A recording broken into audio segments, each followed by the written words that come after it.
اندر چرچا کیا، تذکرہ کیا پاکیزہ ترین جماعت صحابہ کرام. یوں ہی مقام مرتبہ نہیں ملا تھا. آج کل ہم لوگ تو نامی مسلمان ہیں، امی کے پیٹ سے پیدا ہوئے نام رکھا عبد الرحمن تو وی آر مسلم، ہم مسلمان عبد الرحمن. کوئی قربانی نہیں دینی پڑتی، یہاں تک کہ اپنے خواہش کو بھی قربان نہیں کر پاتے. نوجوان تو اپنی مرضی کے مطابق زندگی گزارتا ہے، شراب پیتے ہیں چھپ چھپ کر گھڑلے سے. کل کلکتے کے گلی میں جانا ہو رہا تھا میرے دوست کے پاس میں، انہوں نے کہا کہ مولانا آپ اس گلی میں آئے ہیں، اس گلی کے اندر اس وقت 75% نوجوان ایسا ہے جو پیا ہوا ہے، چڑھایا ہوا ہے، نشہ کیا ہوا. اللہ نے جوانی شراب پینے کے لیے نہیں دی، اللہ نے آپ کو باڈی یہ مضبوط صحت اور تندرستی عطا کی ہے آپ کو کہ آپ کے اندر جو ایمان ہے اس کو اتنا مضبوط کرو کہ اللہ کی مدد اترنے پر مجبور ہو جائے. آج دنیا میں مدد کیوں نہیں اتر رہی؟ 25,000 صرف بارود، 25,000 ٹن پچھلے 40 دن میں بارود برسایا گیا ہے. 25,000 ٹن مانے رکھتا ہے، 25,000 ٹن تقریباً 2.5 ایٹم بم تیار ہو سکتا. 25,000 ٹن بارود برسایا گیا ہے ایک چھوٹی سی غزہ پٹی کے اوپر. اللہ کی مدد نہیں آ رہی ہے. وائے کیوں؟ مومن بستے ہیں وہاں، معصوم بچے ہیں، عورتیں ہیں، کیوں نہیں؟ اللہ کی مدد آسمان سے زمین پر اترنے کے لیے شرط ہے، وہ شرط مفقود ہو رہی ہے، وہ شرط نہیں پائی جا رہی ہے، جس کی وجہ سے اللہ کی مدد نہیں اتر رہی. وہ شرط کیا ہے؟ ایمان بالیقین. ایمان ہو یقین کے ساتھ. یقین ایک ایسی طاقت ہے کہ اللہ کی مدد زمین پر وہ یقین اتارتی. صرف ایمان ہونا ضروری نہیں. We are مومن، ہم سب مومن ہیں، لیکن ہمارا ایمان برائی سے ہمیں نہیں روک پاتا. ہمارا ایمان اللہ کی ذات پر مکمل طور پر ڈیپینڈ نہیں ہونے دیتا. ہمارا ایمان شراب سے ہمیں نہیں روک پاتا. ہمارا ایمان جوا سے ہمیں دور نہیں کر پاتا. ہمارا ایمان سوشل میڈیا میں بری چیزوں کی نمائش کرنے سے ہمیں نہیں روک رہا ہے. تو پھر آپ اس ایمان کے آدھار پر اللہ کی مدد کا مستحق کیسے بن سکتے ہو؟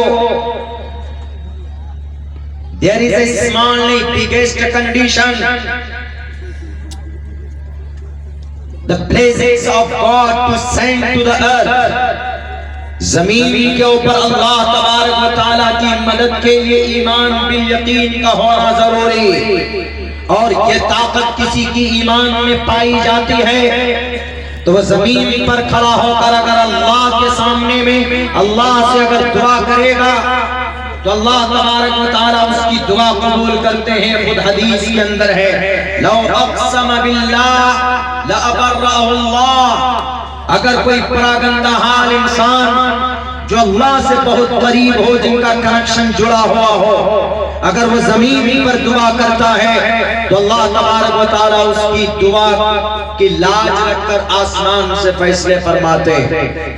آج 2 ارب مسلمان ہیں پوری دنیا میں، 1.5 ارب یہودی ہے پوری دنیا میں. 1.5 ارب 2 ارب 1.5 کروڑ یہودی 1.5 کروڑ اور مسلمان پوری دنیا میں 2 ارب. لیکن بادشاہی نظام، عیش کی زندگی، مکمل مضبوطی، تمام کامیابی کے دہلیز پر کامیاب ہونے والی جماعت یہ یہودی. اور جس کو اللہ نے کہا وَأَنْتُمُ الْأَعْلَوْنَ، پوری دنیا میں بڑی تعداد ہونے کے باوجود بھی آج گاجر مولی کی طرح کسی کو کاٹا جا رہا ہے تو مومن کو، ایمان والوں کو کاٹا جا رہا ہے. اللہ کی مدد کہاں گئی؟ ابرہہ ظالم بادشاہ کا خاتمہ ہو سکتا ہے، طیر نبابیل کے ذریعے سے ان کا صفایا کیا جا سکتا ہے. بدر کے میدان میں فرشتوں کی مقدس جماعت اتاری جا سکتی ہے. کیا وہ بدل گیا؟ کیا اللہ تبارک و تعالیٰ کے پاس طاقت نہیں ہے؟ کیا اللہ تبارک و تعالیٰ الیاذ باللہ ناانصاف ہو گیا؟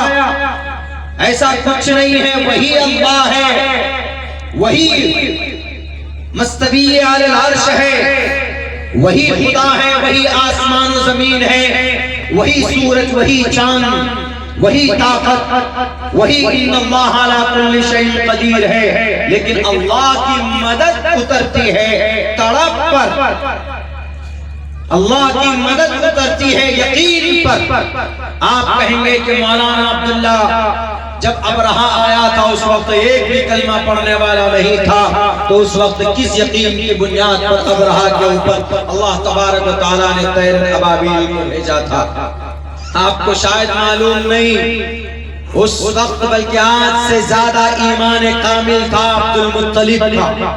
عبد المطلب دین ابراہیمی پر عمل کرتے تھے، شریعت ابراہیم کے مطابق زندگی گزارتے تھے۔ اللہ کے نبی علیہ السلام کا جنم بھی نہیں ہوا تھا، اس وقت جو بھی شریعت تھی وہ ابراہیم علیہ السلام کی شریعت تھی۔ جو احکامات تھے کچھ بچے کھچے تو اس پر عرب اور قریش عمل کرتے تھے، خصوصاً نبی پاک علیہ السلام کا گھرانہ۔ آپ کے ابا کبھی شراب کو آپ نے ہاتھ نہیں لگایا، آپ نے کبھی زنا کے طرف قدم نہیں بڑھایا۔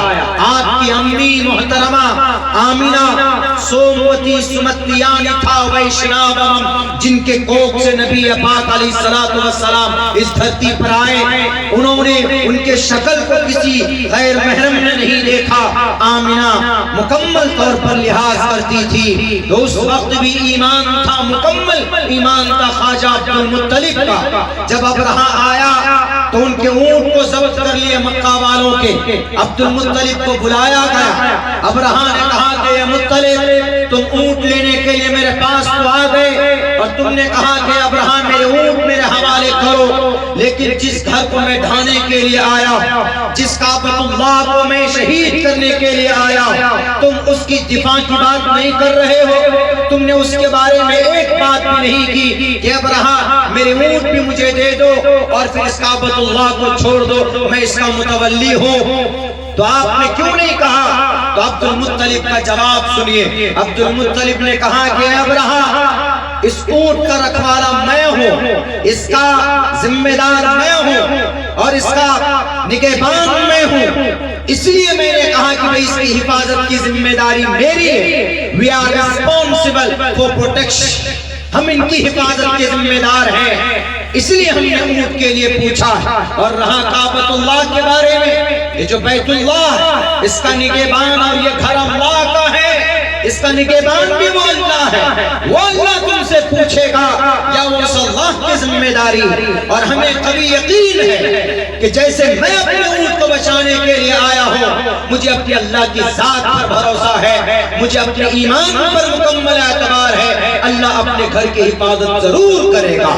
یہ یقین تھا، یہ یقین کامل تھا، تب جا کر اللہ تبارک و تعالیٰ نے ابرہہ کے پورے لشکر کو طیرن ابابیل ترمیہم بحجارۃ من سجیل فجعلہم کعصف مأکول، چھوٹے چھوٹے پرندے اپنے چونچ میں اور اپنے پیر میں ایک چھوٹا پتھر کا ٹکڑا لے کر آتا ہے، اور جس فوجی کے سر پر پڑتا ہے وہی زمین پر اس کو دھسا دیا جاتا ہے۔ یہی وہ پتھر ہے جس کو دیکھ کر گولیاں تیار کی گئی، جو آج کل کلاسک توپ میں AK-47 میں گولیاں لگتی ہیں، وہ اسی پتھر کو دیکھ کر عیسائیوں، کرسچنوں نے، یہودیوں نے گولی ایجاد کی، وہ اسی پتھر کو دیکھ کر۔ دیکھ لیجئے جدید سائنس کی دنیا میں یہ یقین تھا کن کا؟